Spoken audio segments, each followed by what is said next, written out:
আজকে আমরা জগন্নাথ বিশ্ববিদ্যালয় এবং জাহাঙ্গীরনগর বিশ্ববিদ্যালয় ভর্তি পরীক্ষায় আসা একটা এমসিকিউ প্রশ্নের সমাধান করব।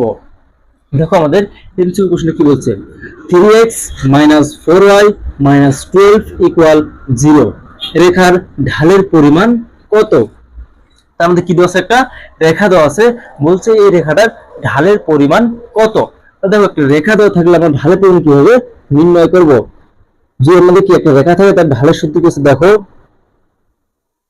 ঢাল m - x / y ইকুয়াল। তো দেখো এই যে আমাদের x এর সাথে যে মানটা থাকে সেটা আমাদের কি এই জায়গায় বসাতে হবে, আর এই যে আমরা y কি বসাবো, আমরা y এর সামনে যে মানটা থাকে সেই মানটাকে আমাদের বসাতে হবে, কি সহ বসাতে হবে, চিহ্ন সহ।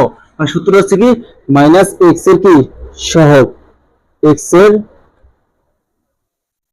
সহগ আর ডিভাইড কি y এর সহগ, এটা হচ্ছে আমাদের সূত্র। তো এখন আমরা দেখো কি করবো, মান বসাবো। তো x এর সহগ কি আমাদের মাইনাস আগে থেকে থাকবে একটা মাইনাস, মানে x এর সহগ আমরা দেখবো কি আছে, দেখো x এর সামনে যা থাকে কি সেটা হচ্ছে সহগ। তো কি আছে 3, আমরা কি বসাবো জায়গায় 3।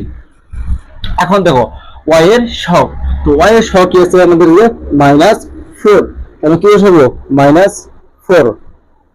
দেখো উপরে মাইনাস নিচেও মাইনাস থেকে মাইনাস বাদ যায়, তাহলে আমরা লিখতে পারি কি 3/4।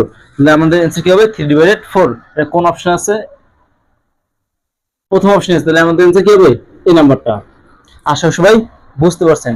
অবশ্যই যারা আমার চ্যানেল নতুন তারা অবশ্যই আমার ইউটিউব চ্যানেল সাবস্ক্রাইব করে পাশে থাকবেন, এবং যারা ফেসবুক পেজে দেখবেন তারা অবশ্যই আমার ফেসবুক পেজে ফলো দিয়ে পাশে থাকবেন। সবাইকে অসংখ্য ধন্যবাদ।